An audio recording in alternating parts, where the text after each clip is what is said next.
if you take a look, and I've done surveys in the US, Britain, and Canada, the public in all three societies leans about 2-1 against what I would call the woke position. And that could be teaching kids that Canada is a racist country, or, that there are many genders or whatever. So it's roughly 2-1 against across 50 questions, let's say. In a democracy, the democracy gets to set the curriculum. I think the majority of the population would be on board the idea of political neutrality and balance as they see it. And I think we have the numbers to institute that now. I mean, one of my pleas is that the conservative politicians really need to upgrade the focus on culture.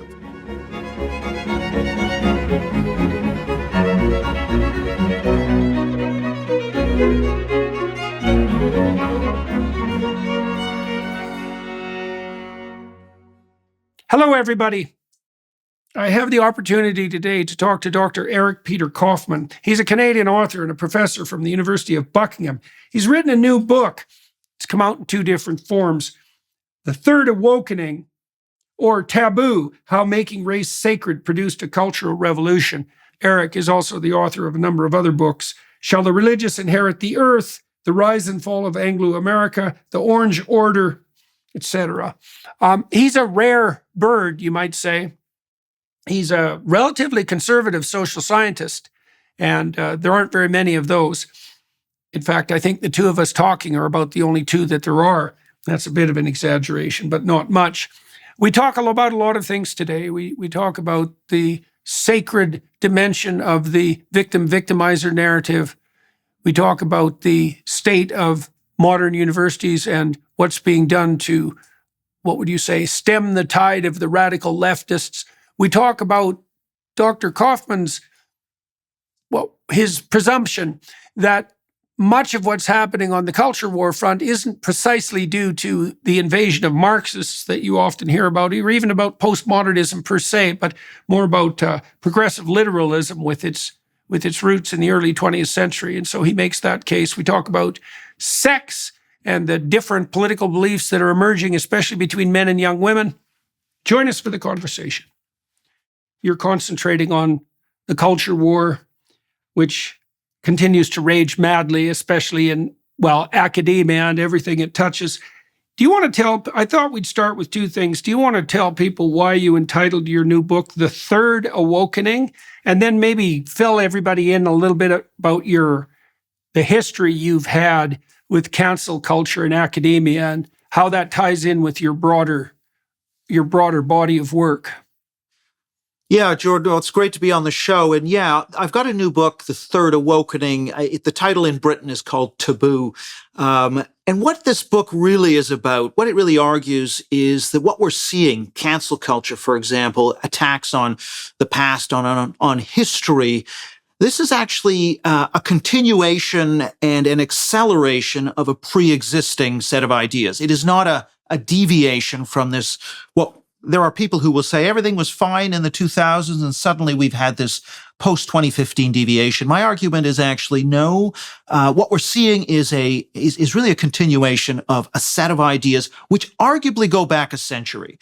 And so these are the ideas really of left liberalism. And we have to understand ourselves as living within an acceleration of left liberalism, a set of ideas that kind of come together in the first decade of the 20th century as liberal progressivism.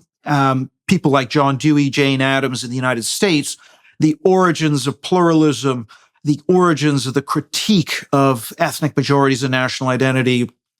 And then this is sort of accelerated, and every generation, but really from the late 1960s, we get a sort of takeoff.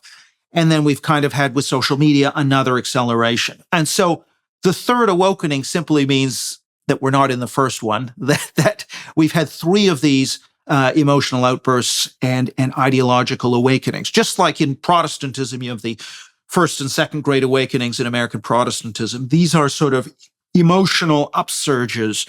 So the first one was in the late 60s, and people forget that you had Black Panthers occupying buildings armed to the teeth. You had students demanding, 50 Black professors be studied, every Black student be admitted. Black studies, this is how Black studies got started, for example, is through demands by people who occupied the offices of administrators. So the late 60s, we have a number of these things. Then there's another awakening, which is in the late 80s, early 90s. That's sort of probably when you and I were coming of age. We had political correctness, Afrocentrism, speech codes, for example. Hey ho, Western Civ has got to go. Changing the curriculum, purging it of dead white males. That talk in the late 80s, early 90s. And then we have another wave which comes in post 2010. So these are, in my view, continuous. They really touch on the same set of ideas, which is really making sacred a couple of things, which is identities are made sacred. So I define, for example, woke. One sentence definition. People always ask, what is the definition of woke? Well, the definition of woke, as I mentioned in the book, is the making sacred of historically marginalized race, gender, and sexual identity groups. That's it. That's the one sentence definition. And that is also what I would describe as the kind of big bang of our moral order. And out of that emerges a kind of very fuzzy folk ideology, which says, so these are the sacred groups. Those groups cannot be offended. So anything you say that might be interpreted by the most sensitive member of such a group as offensive marks you out as a blasphemer. You're profaning the sacred, you must be excommunicated, i.e. canceled. The other part of this is absolute equality in terms of prestigious positions and resources between these groups. So, for example, you can't have a race gap or a gender gap in terms of the boardroom, in terms of admittance to elite universities and so on. It's got to be zero. So equality plus emotional safety. These are the two pillars of this ideology. But the point I make is this ideology is not some kind of system like Lockean liberalism or even Marxism that is, it is more of a bottom-up empathizing rather than a top-down systematizing cognitive thing. It's much more emotional. We're attached concretely to the Black civil rights movement, to the indigenous, to the LGBT movements, and it's our romanticization and sympathy for these concrete groups that provides our meaning, and that's primary in the system. It's not a set of ideas like Marxism. It's actually a set of emotional attachments. And so this is very much emotional, and it's driven from the ground up. Okay, so let me ask you some questions about that. Okay, so I guess you pulled out two strings there. You did associate the system of ideas with liberal progressivism, let's say, starting in the early 20th century. But then you were also stressing the more emotional side of it. Let's call it the compassionate side. So I want to ask you, and you talked about it as bottom-up and emotion-driven. So it seems to me that there's the analysis of the woke phenomena has revealed a number of potentially fundamental causal elements. You pointed to liberal progressivism and compassion and the role of emotion, let's say. Other people have pointed to the role of like a kind of a meta-Marxism. So it's the Marxists, of course, divided the world into victim and victimizer, essentially on economic grounds. And the difference now is that same narrative seems to play out. There are victims and there are victimizers, but there is a number of dimensions along which that axis of inequality can reveal itself. And you talked about race, gender, and sexuality. There's other axes as well, but those are likely the primary ones. And then with regards to the emotional side, this is something I can't help wondering about, and no one is talking about it, and I can understand why. We did a series of studies that were published in 2016, which was pretty much when I left the university, so it never got completed. But we identified a group of ideas that hung together statistically that we called politically correct authoritarianism, deviated to some degree from, say, the liberal progressivist ethos, in that the people who adopted the set of ideas were perfectly willing to use compulsion and force, that being perhaps the primary distinction. The predictors that we found that determined whether or not people adopted those beliefs were, first of all, low verbal intelligence. That was a walloping predictor. And the second one was being female. And the third one was having a female temperament. And the fourth one was having ever taken even one politically correct course. And so one of the things I'm very curious about, see, I've been thinking that one of the things that we're seeing is the increased female domination of the university system, especially in the humanities and the social sciences. And I think there's a fundamental feminine ethos that's instinctive, that can be made more sophisticated with genuine education, but that has a proclivity to divide the world up into predators and infants. And woe betide you if you happen to fall into the predator camp. It's very tightly allied with the victim-victimizer narrative. And, you do point out in your book that there is a predilection for women between the ages of 18 and 34, and this has been shown everywhere. They're way out of lockstep with every other demographic group, way more progressive, far more radically left, way more likely to identify, for example, to even claim that the Hamas terrorists are victims in some sense, which is just an absolute miracle of interpretation.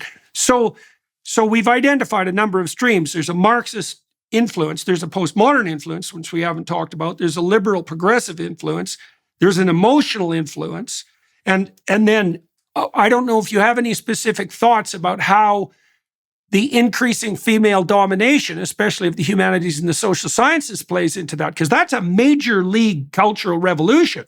The fact that the universities are dominated, for example, administratively as well by females. And so I know that's a hell of a thing to ask you to talk about right off the bat. But I think that's actually really interesting, and I think it is a contributing factor, but I just want to sort of put in a couple of caveats. And the first is we only see this female effect amongst young people. So older women, we don't find greater support for cancel culture. It very much seems to be among young women. The second thing is, if you were to go back to 1970, for example, women were, there's a survey done every year in the US, HERI, Higher Education Research Institute, 100,000 freshmen, 18-year-olds entering American universities. In 1970, women were somewhat more conservative than men. 18-year-old women, 18-year-old men. And it's really not till 2004 we start to see those 18-year-old women starting to be more liberal than the men, and that's now widened to about 15 points. And so something's happened to women in the recent period. That's the first point to note. So, and the other thing is that FIRE, which is Foundation for Individual Rights and Expression, does an annual survey in the US, 55,000. So there's a lot of survey data in the book. I try and ground this as much as possible in the data. So they ask questions, for example, is it okay to shout down or block somebody from speaking? And on those questions, actually, especially using violence to prevent somebody from speaking, women are less likely than men to support that. On blocking, they're about as likely. Where women really stand out is, should a speaker come to campus who wants to say something that might be offensive? So, for example, that says BLM is a hate group, that says trans is a mental disorder, there you see a big gender gap. And you see it also amongst Republican women, by the way, versus Republican men. So it seems like the attitude, there's the authoritarian, I want to do violence, which is, I think, not gendered, or it may even be somewhat more male. But there's this protective, I don't want anyone's feelings to be hurt. And that, I think, is more female. So I think there are some nuances here. What I would say, the way I think about it is women will tend to back up the whatever is the moral order. If the moral order is a woke moral order, they'll back that up. If it's a religious or patriotic moral order, they'll be more likely to back that up. Whereas men will be more likely to be the contrarians. I think because it's, people will talk about, women are more compassionate. But the point is, compassionate to who?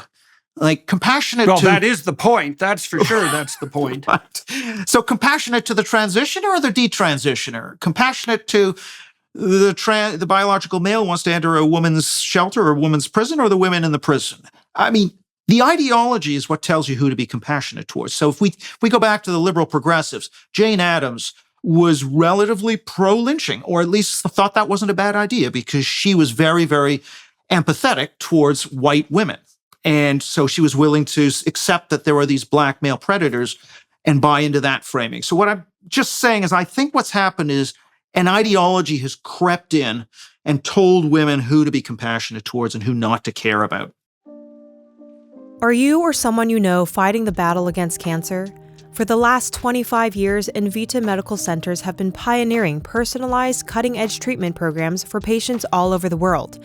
Invita has been the leader for patients looking for advanced immunotherapy and genetically targeted therapies, all while focusing on fewer side effects and better patient outcomes. As a global leader in oncology care, Invita is committed to healthcare freedom for all. They've spearheaded a revolution in employer health insurance options, empowering companies to provide their employees with access to not only top doctors, hospitals, and technologies, but also the first of its kind nationwide personalized medicine coverage.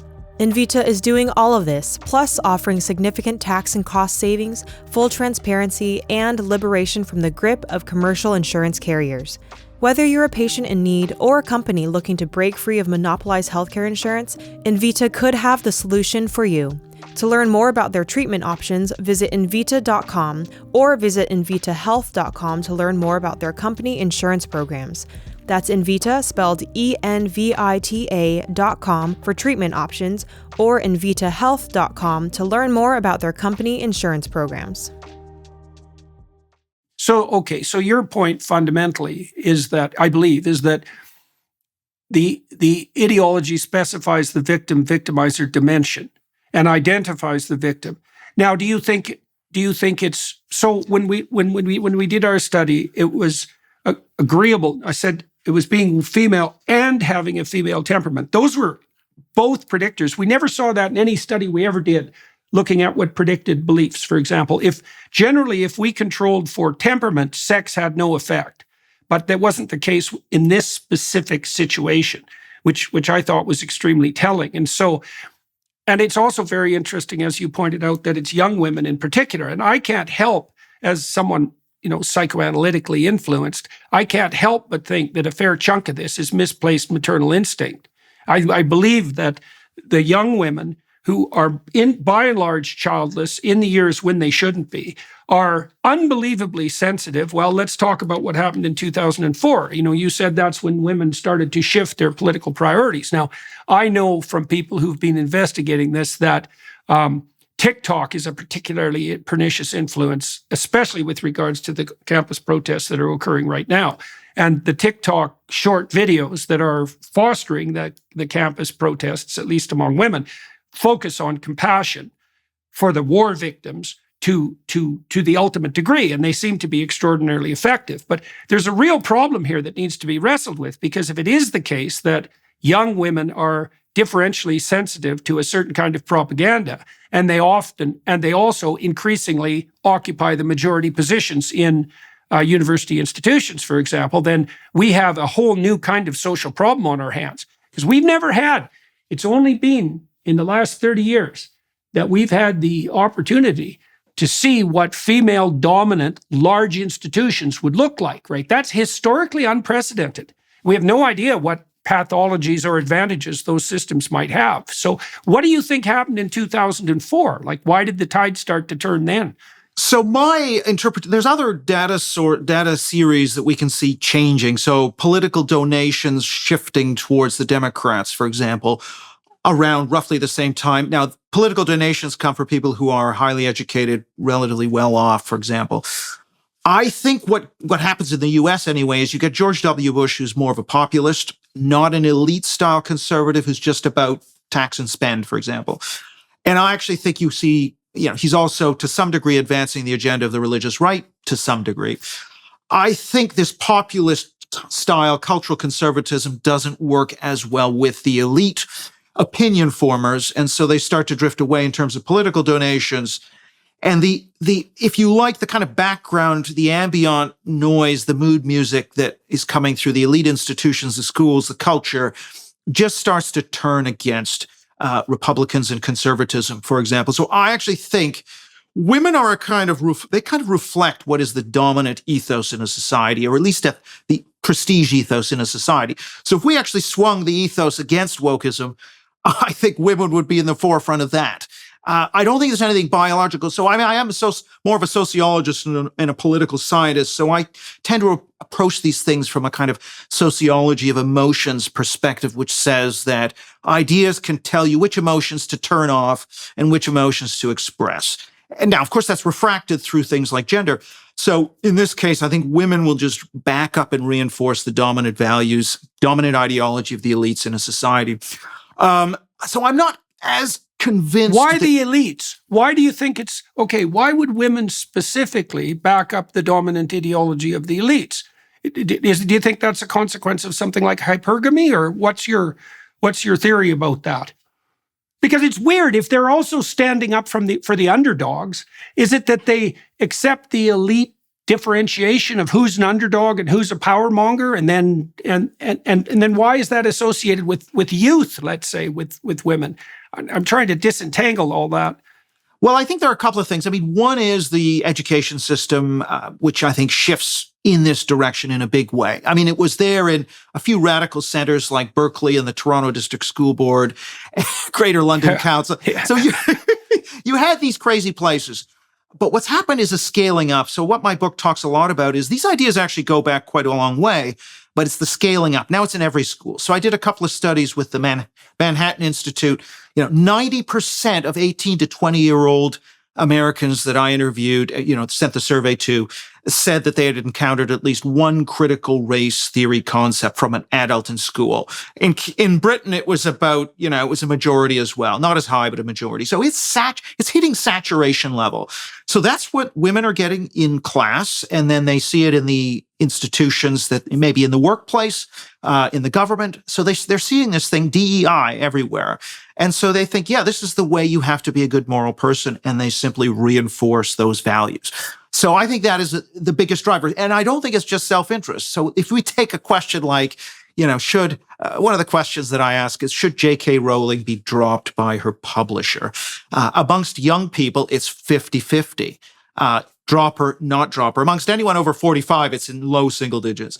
So we've got a big issue with young people. But what's really interesting is that if we take this sort of should J.K. Rowling be dropped by her publisher question, women are considerably more likely to say that than men. Now, you might say, well, shouldn't women be sticking up for women and women's spaces and female authors? Well, no, actually. So women are actually going against their own interests as a tribe by supporting the gender, the trans activist case on women's sports, women's shelters, women's prisons, you name it. Doesn't make any sense from a purely feminist perspective. So I just think they're reflecting these are the values that good people are supposed to have, and we're going to reinforce them. So do you think, okay, well, it's perfectly reasonable to suppose that something like the default young female ethos is self-sacrifice in relationship to the marginalized, right? I mean, right. Infants are marginalized. They're in danger all the time. They have to be attended to. Everything they demand has to be granted to them. So perhaps not surprising that women would sacrifice their own interests in relationship to the marginalized, because that's actually, and so certainly self-sacrifice is part of what you might regard as a core in relationship to any moral ethos. The problem seems to be that it can be gamed, and it's gamed so effectively now. And then you also talked about the fact that these young people have been exposed to these courses, so we could flesh that out a little bit. We did find in the study that I described, which was a very good study, by the way. It was only published as a master's thesis because my research career came to a rather crashing halt. But the fact that even one course had a significant effect over IQ and temperament and sex was telling, right? So now, I don't know if you know this, but you might know it. You know that in virtually every state and province in North America, a teacher has to be certified, and that's basically the faculties of education have a hammerlock on that, which is appalling as far as I'm concerned, because I don't think there's a more corrupt branch of academia than the faculties of education. Terrible research, Absolutely. Counterproductive research, whole word learning, self-esteem, social emotion. Name a stupid fad, and the probability that it came out of an educational psychologist in a faculty of education is extremely high. Do you know that the K through 12 education system eats up 50% of the state budgets in the United States? So that Really? means that 50% more, sometimes more. So that means that since the 1960s, we have handed 50% of the state budgets to the most woke graduates of the worst possible faculties. We've done that for 4 generations. And now, well, and as you said, now in your surveys, you're finding that the vast majority of students have been exposed to, well, what's essentially, I don't know how to characterize it, postmodern meta-Marxist propaganda. It's something like that, although, you're stressing more the emotional side of it. And so, well, I guess we'll discuss that a little bit too when we get to I'm so interested in discussing your solutions because, I think the solutions to the universities is to let them perish by their own hand because they're certainly struggling mightily to do so. So, but you're more optimistic. And so okay, so that's the facts on the ground with regards to state budgets. 50% of their budgets has been handed over to these propagandistic institutions. Well, I think the schools are critical. So one of the things we're finding, for example, is that students largely are formed by the time they come on campus. And a lot of the studies of universities show people's views don't actually change a great deal between when they step onto campus and leave the university. However, so we really have to focus on the schools. So one of the things we found in the study that Zach Goldberg and I did was we looked at how much exposure to critical race and gender theory concepts students had in high school. And, we take, for example, somebody who didn't get any exposure to any of these critical race concepts like white privilege, systemic racism, unconscious bias, or the gender concepts, many genders, patriarchy, for example. Someone who got no exposure to that is sort of 50 to 100% less likely to express, for example, white guilt, think that, whites are racist and mean, to favor racial quotas and affirmative action. All of these things jump 50 to 100% less. Yes. Wow. And mind-boggling. So that's between somebody having no concepts and the maximum of 6 concepts. Similarly, by the way, for partisanship, someone with a Republican mother who is exposed to no concepts, essentially 60% of them identify as Republican. Exposed to 6 concepts, it drops to below 30%. So one of the points that I try to make in the book is that K-12 education, public education, is absolutely massive and must become a top priority for certainly conservative politicians. If you want to have a hope in the future in terms of turning this around, we've got to get at K-12 education. Okay, so let me ask you about that. I just saw a study the other day, just a graph of a study showing across a variety of different age groups when people believe that their culture, peaked in terms of quality, music, entertainment, food, peace, etc. And the general proclivity was for people to focus on the time between they were about, say, 15 and 19. And, there's a tremendous amount of neural reorganization that goes on at that point. So there's a big die-off of neurons between 2 and 4, right? So you're born with more neural connections than you ever have again in your life. And a lot of what happens when you learn is actually pruning. There's a major pruning in late infancy, and then there's a major pruning in the teenage years. You kind of die into your adult personality. That's a reasonable way of thinking about it. Now, people have known for a long time that if you want to get men into the military in the proper way, you have to do that when they're young adults. The earlier, the better. By the time they're 23 or so, forget it. You can't tribalize them, right? So that we don't know exactly the critical period for the establishment of tribal identity, but you're suggesting that your research is indicating that it's actually prior to university.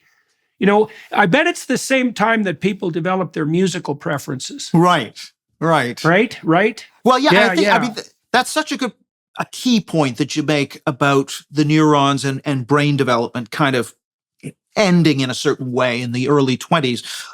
That tends to manifest itself. I mean, a political scientist like myself would tend to look at these as cohort effects. So your beliefs crystallize to some extent in your early 20s, and you carry those through life. Because right now, I think there's a complacency amongst a lot of people who say, well, young people are woke, but they'll grow out of it. They'll come back, they'll have kids, they'll own a house, and they'll suddenly become conservative.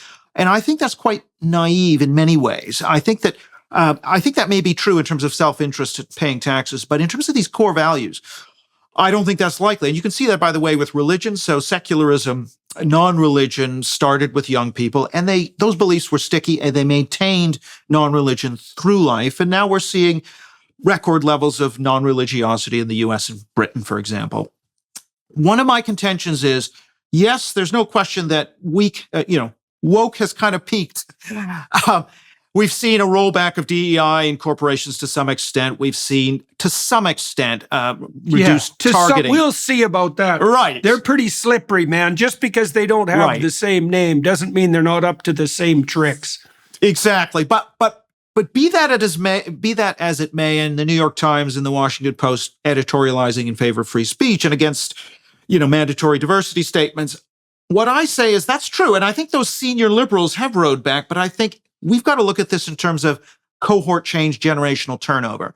When the median voter and the median employee in an organization is a millennial or a Zoomer, they're going to carry the beliefs they have with them into midlife, and that is going to change our culture. So, for example, if I say, here's a question that we asked, YouGov asked to hundreds of thousands of British respondents on its panels, do you favor political correctness because it protects people from discrimination, or do you oppose political correctness because it stifles free speech?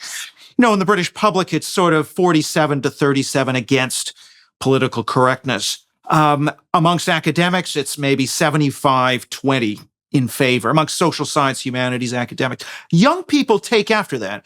They're about 2-1 in favor of political correctness. And what I would sort of predict is if we run the clock forward 20 years, the median in society is going to shift from essentially being opposed to political correctness to being supportive of political correctness. So something like speech codes, for example, in universities will have majority support. And so I think we really have to turn this ship around while we still have a sensible population, because we can't guarantee that that's always going to be the case. And so that's why I think changing the culture in schools has to be so central.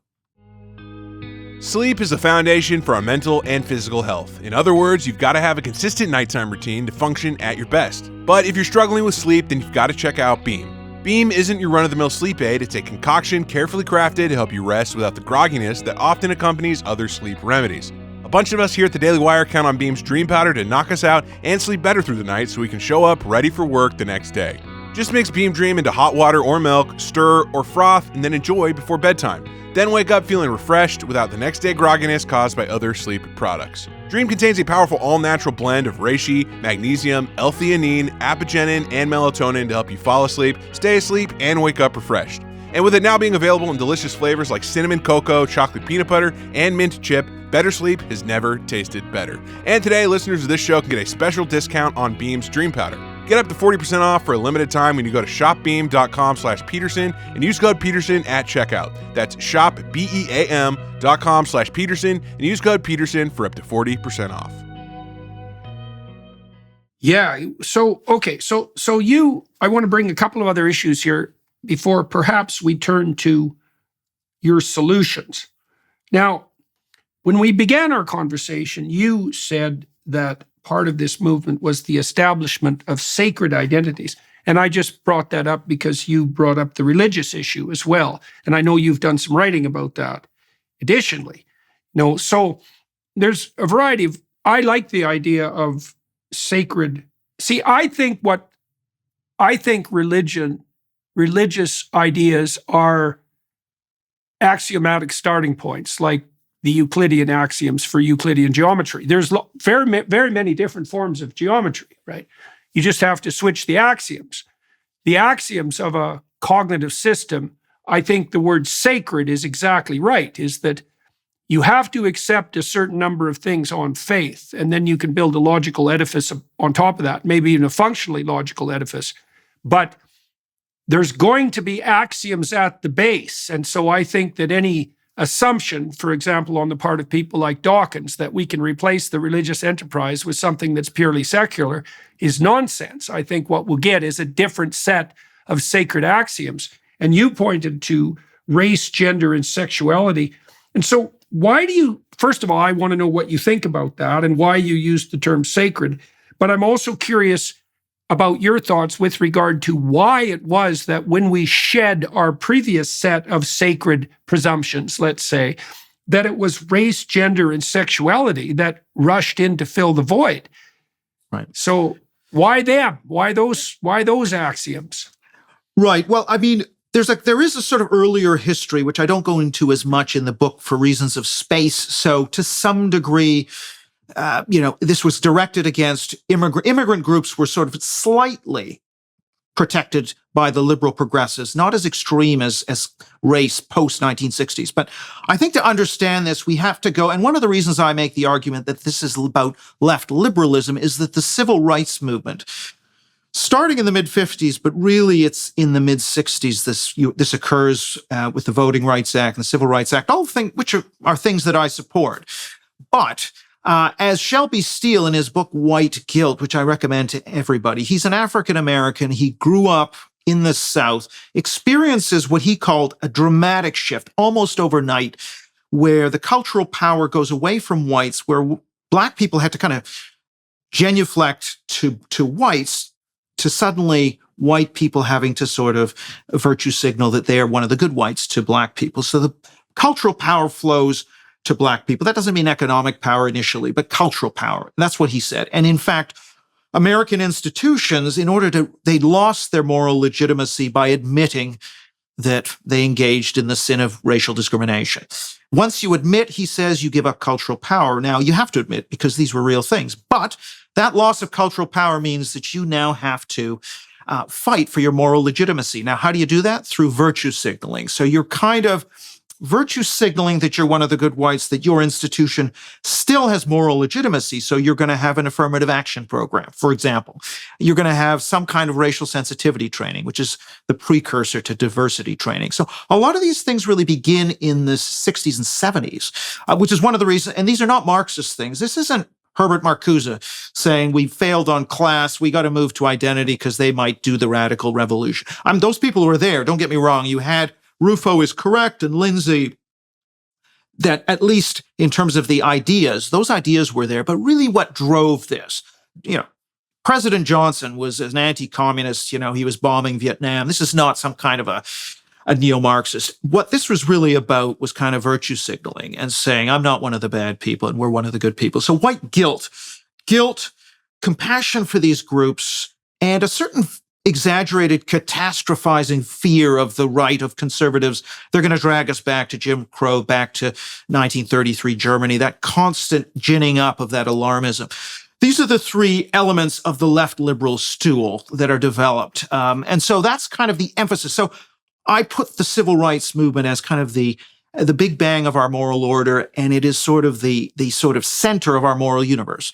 Now, once you've got this sacredness around race, that you have to very tiptoe around Black Americans because, you've done wrong and you feel a bit guilty, and then you sort of can take that sacredness. It's a bit like kryptonite, and you can wield it. And you can, if you're a feminist movement, you can grab a bit of that power and use it. If you are an indigenous movement, you can use it. And then you can stretch it. So it's now mispronouncing somebody's name, or the Moynihan Report, 1965, about the Black family. That becomes a bit offensive and you have to shelve it, right? So the stretching, it's a bit like putty. You can then stretch it across to different groups, outwards to microaggressions. And this is where all the power comes from.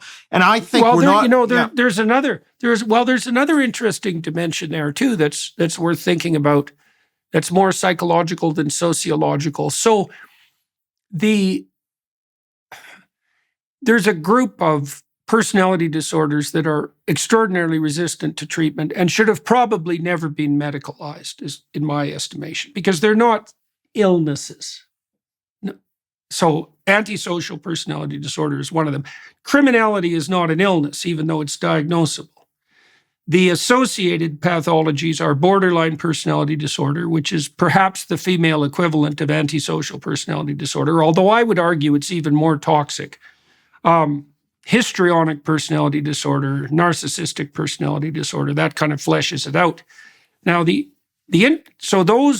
people in that cluster, let's say, the personality traits they show are They're Machiavellian. So they use their language to manipulate. So if someone like that is talking to you, the only thing they're using their words for is to obtain power over you for their immediate needs. That's it. There's no dialogue.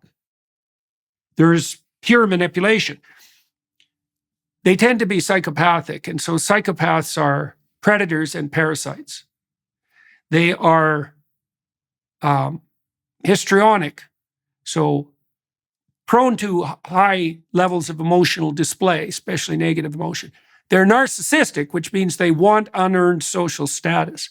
And just to top it off, because that's not bad enough, they have a proclivity to be sadistic, which means they take pleasure in the undeserving suffering of others. Now, the reason I'm bringing this up is because that group of people uses claims of victimization to harness guilt to obtain power. So there's an additional twist here that I think is stunningly dangerous. And you see, it's tied in with your notion that the progressive liberals have enabled the radicals. Because here's the problem. If you're empathic and progressive, you don't believe that cluster B people exist, but because everyone's a victim. But the problem is they do exist. And it's in times when that small minority of people, maybe that's 4%, something like that, when they get the upper hand, and they do, they got the upper hand after the French Revolution. They got the upper hand after the Russian Revolution. It is no fun for anyone because they're chaos worshipers. Their best means of obtaining power and even reproductive opportunity is in the ashes.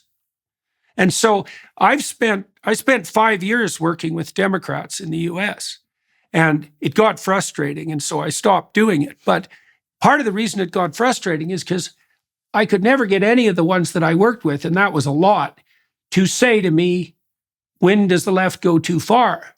And I would point out the dangers of the cluster B psychopaths, and they just hand wave. It's like, oh no, they don't really mean what they say. They don't mean what they say when they're talking about equality of outcome, for example. Kamala Harris, she doesn't mean equality of outcome. She just means equality of opportunity. And it is stunning the degree to which that's an axiomatic belief of progressive liberals, that radical left fringe doesn't exist or they don't mean what they say. That's universal. I've literally not talked to one of them who, including Robert Kennedy, by the way, who was willing to say, for example, what you said in your book, which is that we better watch out for the demand for equality of outcome. Because I do think that's where the pathology really manifests itself. It's like, really, you want equality of outcome, do you, along all dimensions? And how are you going to obtain that exactly, except by force? Well, maybe we want force. It's like, yeah, maybe you do.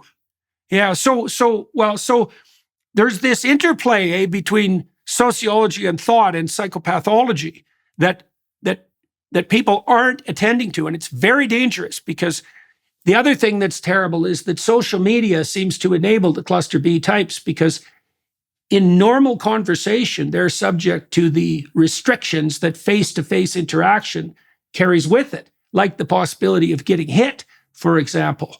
But none of that is there on social media. And that enables, as far as I can tell, that enables this psychopathic manipulation to have essentially free sway.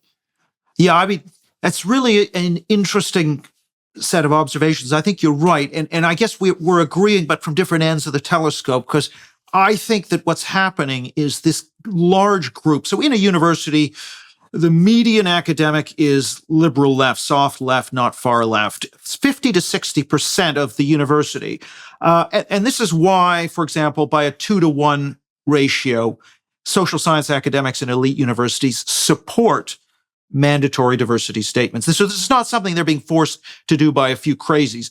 But of course, as you say, there's a symbiosis between the authoritarian left and this large group of liberal left. So my view is if we could work on at least convincing some of those liberal leftists to change course, then that will reduce, it's like unplugging a guitar from the amplifier. The liberal left is the amplifier. and the radical left is the guitar player. So how do we, but you make another good point, which I've heard before, which is when does the left go too far? The unwillingness. And there's really a couple of strands to this, and we might call them equal outcomes. Diversity is another, and inclusion is another, the EDI triumvirate. And I would say that on all of those dimensions, left liberalism really has no boundaries. So left liberalism is, in my view, sane on the economy. It believes in a mixed capitalist economy. And so left liberalism really emerges as the victor through 2 world wars and the Cold War as the ideology of sort of the elite cultural ideology. It's not communist, actually. I don't think it is communist. I think it believes in maybe a higher tax rate, perhaps, than the free market right. But I'm not really that concerned about the economy. It's on the cultural side. There are really no guardrails at all. It's just, we're not diverse enough. We're not inclusive enough. We're not equal enough. There's no bound to that. So whenever someone comes along and says, we should be more equal, it's like, yes. So what we have is this ratcheting. And that's really where, Hanania's book on affirmative action in the United States, moving to this idea of, starts out as, we want equal treatment. That's what affirmative action meant. Pretty soon it was goals and timetables. Then there was disparate impact. If you have a test like the SAT and certain racial groups are not represented, then that's a kind of indirect discrimination. So what we can see is this kind of evolutionary ratcheting. Now that's quite different from a neo-Marxist takeover of institutions, a kind of vanguard march through the institutions argument, which I think I'm not as persuaded, but I think there's some of that happening. But I think it's really this sort of evolving, ratcheting left liberalism because it has no boundaries. As you say, when is there too much diversity? And we would know from the studies, Robert Putnam, for example, or Easterly, that too much diversity actually has negative impacts on, for example, economic development, on various kinds of, for example, trust in your neighbors. This is now this is a finding I would call a consensus how can you have finding. How can you have trust without cohesiveness? Right. How the hell can you manage that? Yeah, but there's no limits and there's no willingness to recognize we don't want to maximize these things. We want to optimize them. That is not the way the liberal left thinks. They just think more equality, more diversity, more inclusivity. Now, of course, inclusivity means we got to have speech codes. We got to clamp down on speech, which might be offensive, so people don't feel included, might damage their self-esteem. So this is getting at free speech to get inclusion, and I just don't know. Self-esteem. Well, I've been watching these pathologies grow in psychology for 30 years. And the social psychologists in particular, they've irritated the hell out of me for like 3 generations. And so self-esteem, people still use that word. So here's what self-esteem is. Self-esteem is trait neuroticism minus extroversion. There's no such thing as self-esteem. It's a complete bloody lie. It has no construct validity whatsoever. It's an index of your temperamental proclivity to negative emotion. And women have lower levels of self-esteem because they have higher levels of neuroticism, and that kicks in at puberty. And so this is a good example of how the educational psychologists and the social psychologists have actually perverted the whole culture, because we actually believe in things that don't exist so deeply that people use them in their speech as if they're actual facts, maximizing self-esteem. It's trait neuroticism. It's extremely difficult. It's very much set temperamentally. It has a very powerful genetic, foundation. Neuroticism doesn't differ between boys and girls. It doesn't kick in till puberty. It's different between men and women all around the world. And, so we can't lower people's self-esteem. It means we're aiming at a target that doesn't even exist. And we're using ideological means because we've got our measurements wrong. So, all right. So one of the things that was striking about your book, and I don't know how to rectify this apparent paradox, you make the case that we've raised a cohort of kids who've been thoroughly propagandized in high school, let's say, because that looks like about the place where it's occurring. And your belief is that that's pretty sticky. Although there'll be some movement in a conservative direction. People get more conscientious as they get older. They get more agreeable. They do tilt a bit more towards conservatism. But you believe that a lot of those ideas will be sticky. And that means that that's going to dominate, let's say, in positions of power 10 years down the road. But by the same token, you also believe that there's time to turn the ship around. So let's talk about that. You have 12 ideas, and I'm really curious to see you go through them. So, well, you lectured for us at Peterson Academy, right? That's right. Yeah. Right. But so that's one of our answers to the problem. And that's launching, by the way, at the end of the month. fantastic. Yeah. And it was a very enjoyable experience. I didn't teach anything particularly controversial, but still. What I would say is there's really two different approaches to dealing with the issue. I mean, one is what I might call libertarian, and that's using market-based solutions. And the other is interventionist, using government-led solutions. Now, I actually lean more towards the second than the first, which may jar against some of the libertarians in the audience. So, for example, I think when it comes to the battle of ideas in the media, there I think it is the barriers to entry are quite low. You can set up a podcast. You can have the impact that you're having, that Joe Rogan is having. But when we're talking about universities or tech firms, particularly search engines, there are natural monopolies and there are sort of market failures. So there are first mover advantages to being Harvard. It's going to be very hard for Harvard's reputation. I know it's dropped a little, but it's going to be hard for that rank ordering to change a lot. And similarly with school. So the view that we should simply have school choice, and that's going to fix the problem. I think school choice is great, but I don't think it's going to make much difference. Surveys that I've looked at, for example, show that kids who go through to private school, to parochial school, who are even homeschooled, actually don't differ very much in their views. And in addition, the amount of critical race and gender theory that they are being exposed to is relatively similar. If you think about universities, even in homeschools, very, very. I mean, it's a little bit lower, but in the data that I've seen, which is the FIRE Foundation Individual Rights and Expression, and also we also asked a school questions on our 18 to 20 survey. Now we didn't get a ton of variation. Now it could be that the homeschool kids, we got a selection of those homeschool kids, which wasn't representative. I don't know. Maybe that's the case. But is it a curriculum? Is it a curriculum issue? How do you account for that? Because on the face of it, that seems. I believe it with the private schools because my experience with private schools is that they tend to be as woke as the public schools. Maybe not quite as much, but pretty much. The homeschool one, that's more complex, but it's not that easy for parents, for example, to set up a curriculum, and the curricula are well dominated by the ideology, let's say. But how do you make sense of that? Right. Well, I think there are some differences. So on the gender ideology, there's a bit less amongst the homeschool. Now, we don't have a massive sample, but there looks to be some effect, but it's not massive.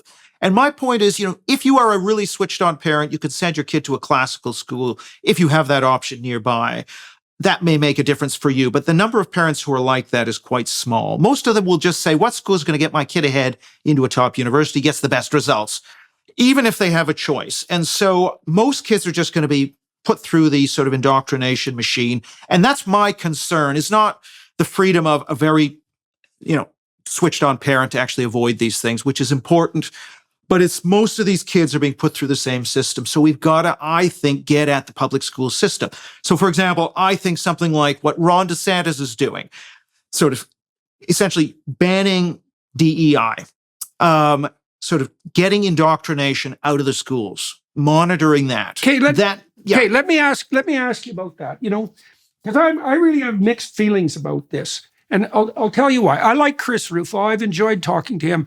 I think him and DeSantis have done very interesting work in Florida. But I have a concern, and the concern is that once you establish the precedent that the universities can be directed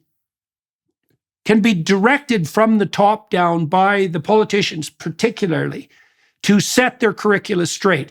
You set a vicious precedent. And I believe that the work that Rufo is doing in Florida, setting up the new university, for example, and pushing back against DEI, is laudable, partly because all the universities to speak of are woke, with the possible exception of Hillsdale. And so even if there is a risk of overshooting on the conservative side, they're at such a disadvantage that, practically speaking, at the moment, that might be necessary. But if the universities are incapable of governing themselves, and that would go along with the faculties of education, and we turn that, we move that responsibility up the political hierarchy to the elected officials, we open the door for mass intervention in the education system for ideological reasons. And that's like, so I just can't see that I see that as a solution with a lot of attendant dangers. So I'm wondering, like I said, I understand what Rufo is doing and why, and DeSantis as well. And I think they're both sensible people, but that doesn't mean that it'll always be sensible people doing such things.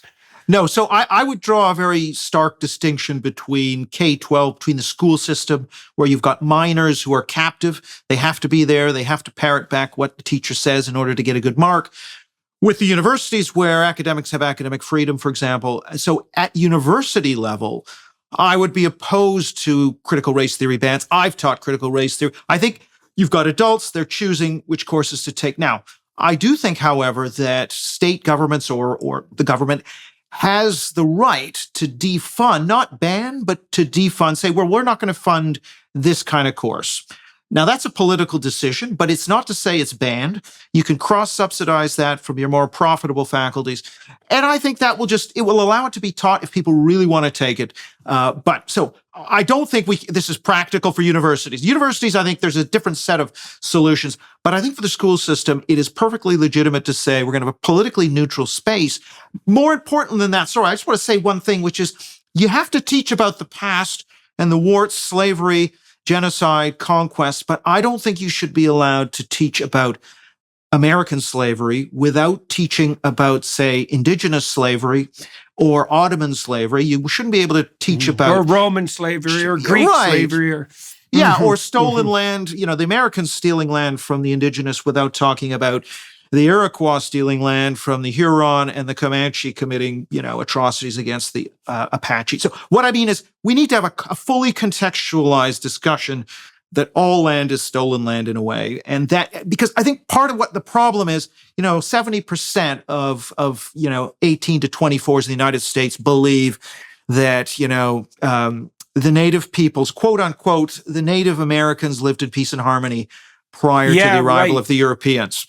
Right. So this is exactly the problem. Is we have a very they were all wise stewards of nature and everything was peaceful and harmonious. Yeah, right. Jean-Jacques Rousseau 101. It's so pathetic. Yeah. So I think that kind of really, that sort of attempt to forge the curriculum. And now if you look historically, Canada, the US, Australia, Britain, conservative parties have tried and failed. They've essentially been outdistanced by the education establishment time and time again on this stuff. That's going to have to change. They're going to have to get hold of the curriculum and insist on a balanced curriculum and political neutrality. Britain has a law on the books that schools cannot politically indoctrinate. But what they do is they say, well, critical race theory is not political. They get around that. Yeah, right. So that begs the next question. It's like, once the institutions that we're discussing, the faculties of education, let's say, once they're universally corrupted, who the hell has the wisdom or the time in order to manage something like curricula analysis? Like I went to the Republican Governors Association meeting, which was an interesting thing to do. I did that last year. And one of the things that really struck me and kind of strikes me in general about the Republicans, it was a rather dull meeting. They were trying to appeal to their donors, so I expected a bit more spice, but it was dull in a kind of competent administrative manner. So the governors would get up and they would talk about what were essentially local micro initiatives that were sensible and practical, but they weren't the sort of cultural transformation vision that's necessary for people to sit down and say, okay, well, the faculties of education are propagandizing. What do we want our children to learn? Like Rufo is an exception to this maybe, but he's a singular sort of person.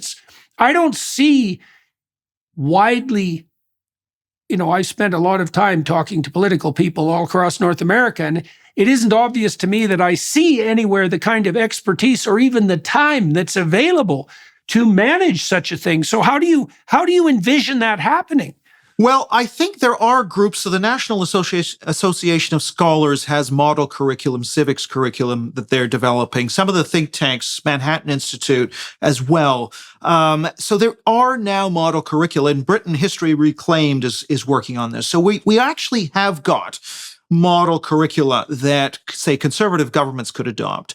They have to have the fight with the educational establishment, which, by the way, they have had and lost. Now, you look at, for example, DeSantis, the African-American, the AP, for example, I don't know if you recall where DeSantis rejected the AP for African-American studies, was filled with critical race theory, forced the critical race theory to come out of that. That's an example of what I'm talking about, is you actually have to get into the weeds of this, and you have to insist, and you have to do inspection. You have to mainstream it into the inspection regime. All this very boring, technocratic, bureaucratic stuff.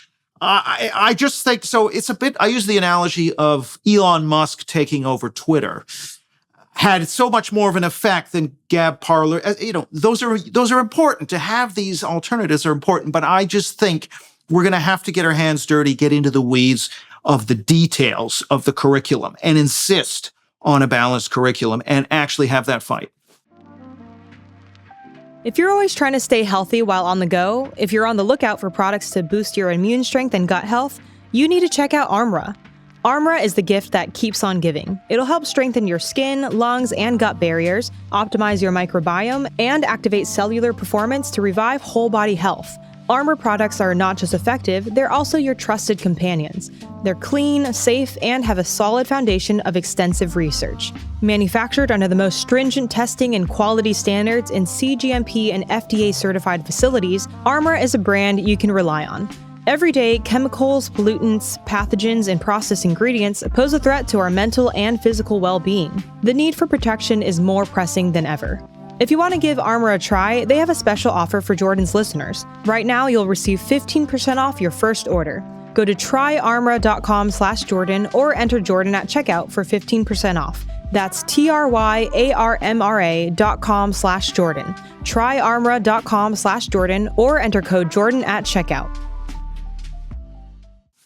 Okay. Well, let's, fair enough. I'm going to point out a couple of problems again. And it's not because I don't agree with you. It's just, like you said, or implied at least, the devil's in the details. I mean, the person who took over Twitter, that was Elon Musk. And he's a complete bloody monster. And he's run many difficult corporations and done impossible things. And so he's like, there's one guy like that. And he fired, 80% of the Twitter staff? And nothing happened except the place got better. Now, the Pareto distribution for large corporations or large enterprises kicks in very viciously. And so the Pareto distribution, mathematical equations indicate that the square root of the number of people in a given organization do half the work. And so if there's 10,000 educational bureaucrats, then 100 of them do half the work. And that basically means you could fire 80% of them. And if the whole place is corrupt, you probably have to. And I just can't see how the hell the conservatives are going to manage that, because it could easily be that 80% of teachers need to go. Now, I know there are places like the Acton Academy and so forth that are setting up educational institutions where teachers, for example, are much less necessary because the students take a lot of the work on their own. And I understand, as you pointed out, that there are places that are producing model curricula, but I've talked to Republican governors, for example, who've tried to take on the teachers' unions in their own states and, failed because they have 50% of the state budgets and they're insanely powerful. They're much more powerful, generally speaking, than the governors are. So, right. Well, so you talk about Florida, and Florida is a good model, but that's one state, and so lay out some more of your ideas for how these things might change. Well, I do think so. It's already having an effect in Florida. I mean, the chilling effect on the CRT bans, and those are being now. I think there are many red states, and I've lost track of the number. It might be approaching 25 that are rolling this out. And actually, there is compliance. It's not perfect, but I think if the Republican Party in these states is serious, it will invest political capital and it will demand accountability. It will ask people to sort of, what are the inspections saying? You have to report to the legislature on progress. And I actually think that process, first, because I also think I think a lot of teachers are flexible, and actually teachers are not quite as left-wing, believe it or not, as academics. So there is actually, I think, more receptivity. Now, you also need to open up new avenues into the profession so you don't have to require an education degree. There's all things that you need to do. So there's a whole set of things we can do as liberal democracies. Likewise with the government, getting CRT and DEI out of government is something I think we can do. I think you can, so through political appointments, you're probably going to have to fire some people. You might have to set up new agencies. So on the UK, we have the Higher Education Freedom of Speech Act, where there's a new 10-person academic freedom directorate. That's a new institution. Now, I actually think that's a good thing. Now, it could be that Labour comes in and defangs it. Fine. I mean, perhaps to some degree, this becomes a matter of political contestation. Because really what all of this gets down to is the only institution that the sensible majority on the cultural side can control is the elected government. That is the only institution that we have. We haven't got the schools, the universities, we haven't got the civil service, the quangas. What we actually need to do is to use elected government to reform all of these devolved bodies and also institutions relying on public money. We're not trying to indoctrinate them. Our goal is political neutrality and balance. That's it. I think that has to be the goal. And that's maybe where I disagree a bit with Rufo and some others who want to put in a different ethos based on Christianity or Yoram Hazony belief. I don't believe that. I believe we can have political neutrality and actually you can chill activists within the academic sector. So let me ask you about that, because the postmodern rejoinder to your claim is that, well, you claim that your anti-DEI stance, let's say, is politically neutral, or that there's even such a thing as political neutrality, but really all you're trying to do is, what would you call it, sneak in an alternative ethos of power to replace the one that is highlighting the victimized and the marginalized and, pushing things back 50 years into the hands of like white Christian conservatives. Because for the postmodernists, there's no neutrality. There's only a battleground of power. That's it. And they believe that, and they believe it technically. And certainly the radical leftists not only believe that, but revel in it because it allows them to use power with no guilt. And so on what grounds are you convinced that the claim that institutional neutrality, for example, could be instituted and that it actually constitutes neutrality? What's your philosophical justification for that claim? Well, philosophically, what I approach the whole book with is this idea of human flourishing, a kind of utilitarian argument that says we want to have a certain amount of equality, a certain amount of diversity, a certain amount of inclusion, but only the amount that is optimal to maximize human flourishing in the system. I think we've overshot on those three, and we have to sort of move it back, not back to where it was in 1950, but back a little bit further. And so the idea there is institutional neutrality is critical for people to have trust in the system. Now, we already have, for example, the civil service in Britain is supposed to be neutral. We already have this aspiration, and I think a lot of people, even left liberals, will actually be convinced by it. They're not postmodern in being radically cynical, the way that, some of them are, but I think many people will be won over if you say, look, what we want is neutrality. You've talked about, American slavery. We want to talk about Ottoman slavery. I think that making that argument can win over some people. And I think a neutrality argument is more winnable than to say, we're going to replace your ethos of woke with our ethos of public religion, to use Hazony's argument. Right. Okay. So you still think that there's enough of a centrist consensus around what neutrality constitutes for that to still be a compelling argument to people, even the left, more liberal progressive types. Well, you'd think at least they'd be self-interested enough to understand that neutrality throughout sequential elections might be a hell of a lot better than domination by the radical conservative right, which is certainly a possibility. And that's certainly something that's emerging in Europe and could easily, well, who knows how things will play out, but it's popping up its head in many, many places in Europe, right? The last country to go was the Netherlands. So that's what Sweden, the Netherlands, Italy, most of Eastern Europe, like this is starting to happen very, very widely and could certainly continue. So neutrality, you'd think across sequential elections would be the best policy for everybody if we had enough of a consensus to define it.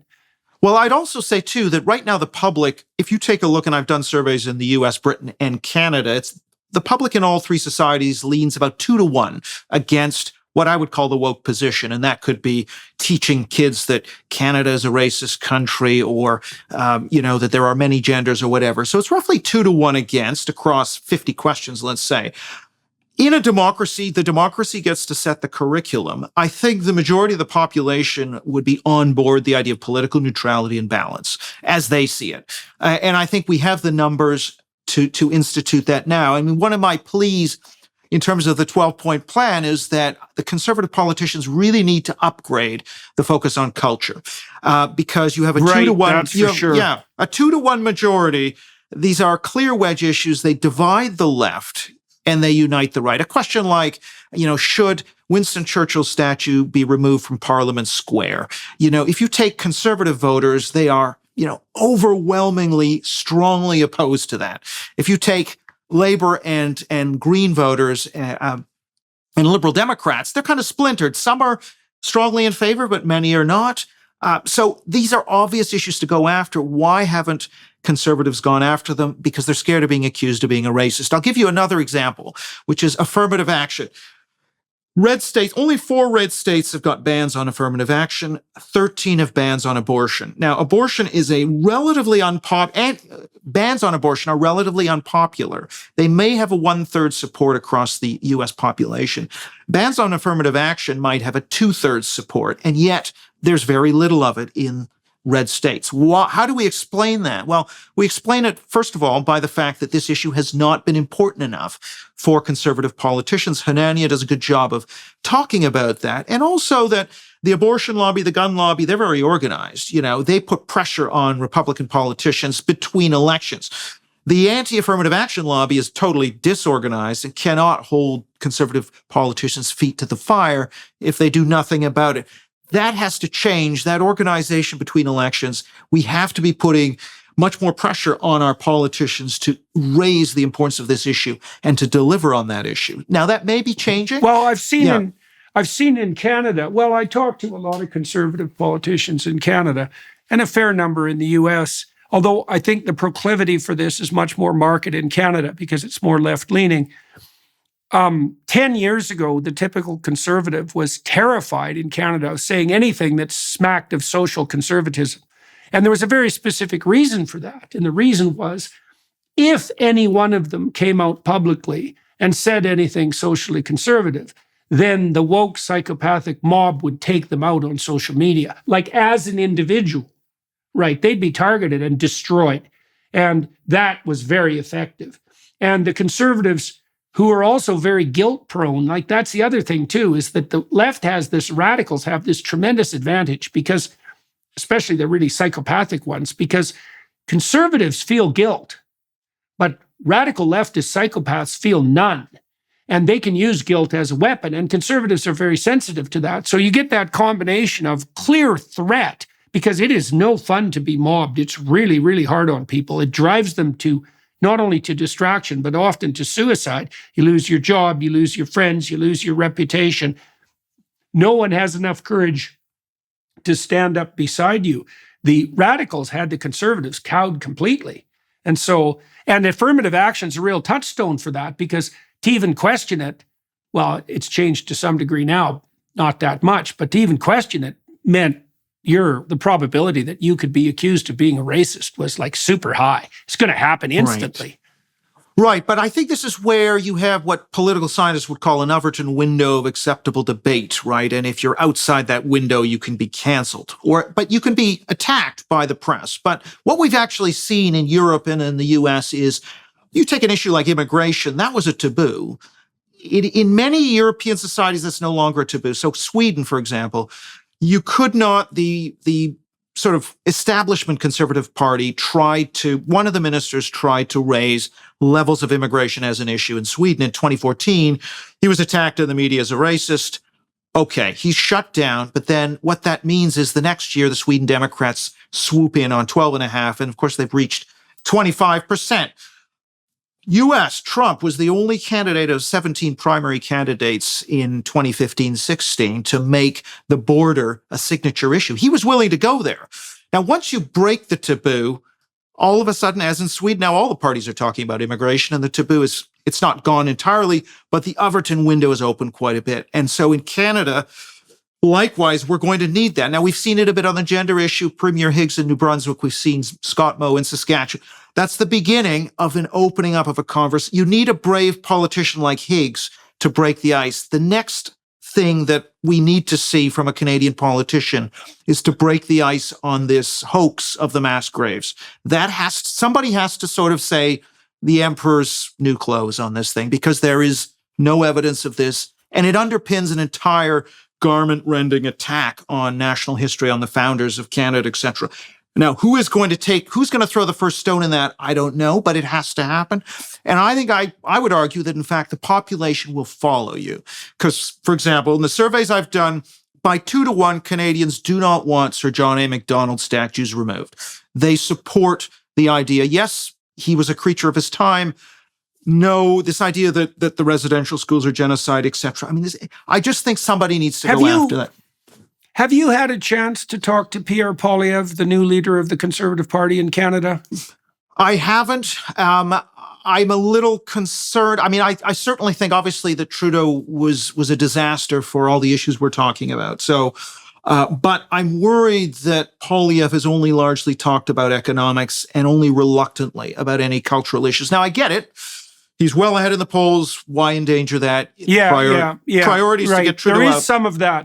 Yeah. Mm-hmm. My sense is in Canada that the Conservatives are a lot different lot than they were 15 years ago. Like, Danielle Smith has a spine, Scott Moe has a spine, Higgs has a spine, so does Poilievre. Poilievre isn't pushing the cultural issues at the moment, and I think it's partly because, and I think this is actually wisdom to some degree, if your opponent is busy slaughtering himself, you might as well just stand and watch. Well, seriously, there's no sense causing a tremendous amount of trouble while that's occurring. But the Conservatives are much less intimidated in Canada than they were 15 years ago, like a lot.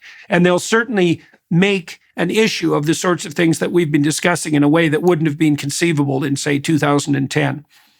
I think that's right. I think that it's also, but I do think it's important for the grassroots to some degree hold Poilievre to account when he's in office. If, for example, he backtracks on defunding the CBC, if he doesn't do anything, say anything on immigration, on culture wars, I think that, and my worry, having seen it in Britain, where the Conservative government came in with the support of Brexit voters and essentially did not deliver, hoping that the voters wouldn't notice. So that's my worry, but I don't know is the honest answer. I don't know him or his cabinet. So let me ask you a more personal question, maybe, and then I'll see if there's anything else you want to talk about on the YouTube side of this discussion. Would you characterize yourself politically? Where do you characterize yourself politically? First of all, that's the first question. I mean, I think that, I don't think I'm so I think economically, I'm sort of centrist. I have many centrist views. I believe in the welfare state. I actually think tackling climate change is actually a worthwhile thing to a degree, and using nuclear and using a whole bunch of other. However, on the cultural side, I think I'm very much a conservative, and I think we are in danger of losing free speech and truth. We're in danger of losing national cohesion. And so in a whole series of issues, I'd say I'd probably lean conservative for that reason. Okay. Is that a surprise to you? I mean, you're a rare academic, right? I mean, it's not like there's no people like you, and there are a lot more of them than there used to be. I'm in touch regularly with a group that we communicate by email that's got like 100 people on it. And there's more people who've been, many of them kind of slipped surprisingly into the conservative camp over years, but it's rare. It's still comparatively rare, and it's particularly rare in your field, I would say, although that's also the case in mine. So, why is that the case with you, and how did you come to these conclusions? Well, and how did you manage any degree of success while having them? Yeah, it's a tough one, as you probably know yourself. I mean, anyone right of center is 5% perhaps in the soft social sciences. And that's what the surveys seem to show. Now, I haven't changed my views really. Not really. I can't think of any major change that I've had in my views since I was in my 20s. But yeah, you keep your head down. You sort of write things that are not controversial, that are in fields that are not political. And that's what I did for many years until about 2018 or thereabouts. I was a full professor. I was head of department. I felt that I kind of did what I'd wanted to do in terms of publishing. I published in the major university presses and journals. And so I just thought now's the time to actually, with the populist moment and the rise of Brexit and Trump, I sort of, I was talking about why I think these things happened in a different way. And I was also more openly critical of the social justice movement. And that is really what got me under attack from Twitter mobs, open letters, internal investigations, right, which are prompted by people inside the university and outside who simply have to bombard your Twitter feed and put in a complaint against you, and then you have to Okay, well, I think what we'll do, and I'll let everybody watching and listening know this too, I want to talk to you for another half an hour on the Daily Wire side. Let's not step into what happened to you personally. Okay. Let's do that on the Daily Wire side. And I guess what I would like to do, are there other issues that you're working on now or that are germane to this new book that you would like to close with? Let's say, are there some other things we haven't talked about that you'd really like to bring to the attention of people on the YouTube side? Well, I just say a couple of things. I mean, first is that I think that woke and cancel culture are connected to many different issues that are very pressing to a lot of voters. And one of them is, you look, the populist right is going to do very well in Europe in the European elections coming up in a couple of weeks or thereabouts. This is really so it's not just about free speech and truth. When we talk about cancel culture, it has downstream effects. If you can't talk about immigration, you're not going to get control of your border. You're not going to be able to deport people. And then you're going to have populists rising up because the mainstream won't touch it. I use the example of Soviet department store. You can only sell black pants.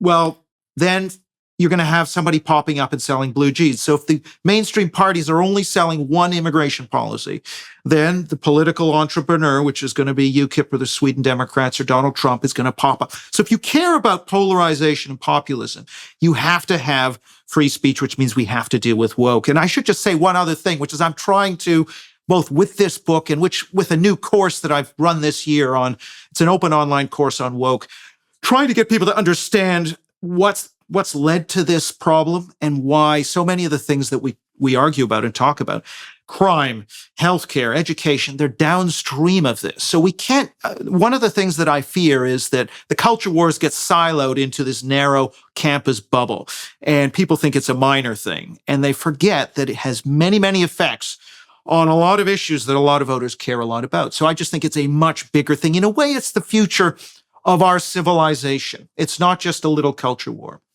Yeah, right, exactly. Well, that's the thing, is you got to see what the source is. And it certainly seems that the source of much of the trouble is, well, I think it's the higher education system. And then it's more specifically the ideologies that have gripped the higher education system, that people have allowed to grip it, I suppose, and also enabled.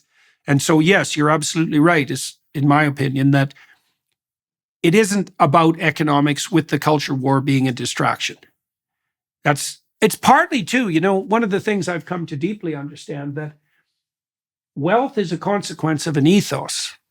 It's not a consequence of natural resources. In fact, the natural resource curse is one of the economic facts that seems to disprove that entirely.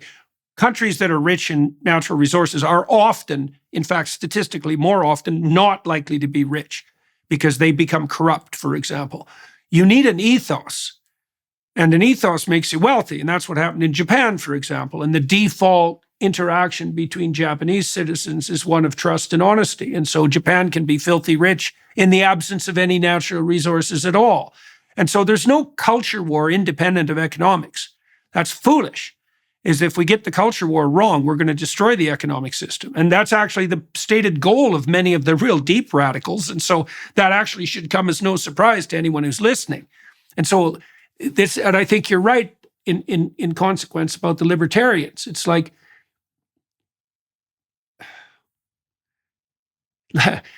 You need a certain kind of cultural consensus so that less government is even an issue. And it's not going to be less government. It's going to be better distributed responsibility. And that's not the same thing at all. Like, right? Because the libertarian ethos only works when you have a citizenry that's capable of picking up governance on their own to take that responsibility. Then libertarianism is fine. But if the culture war has destroyed that responsible ethos, less government is not a solution. It just lets the ideologues win. Well, exactly. I mean, this is sort of a point Tocqueville made as well, is that sort of layer of civic trust is vital for the functioning of freedom.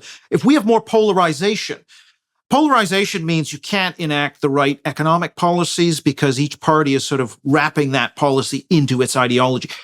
People can't be rational and detached, right? And this is one of the things I think that the left loses sight of, is that if you try and infiltrate institutions and politicize them, civil service, schools, corporations, you are actually going to cause half the citizenry to lose trust in those institutions. And therefore, without trust, I mean, as Putnam's work, a lot of people have done work on the salutary effect of trust on entrepreneurship and innovation.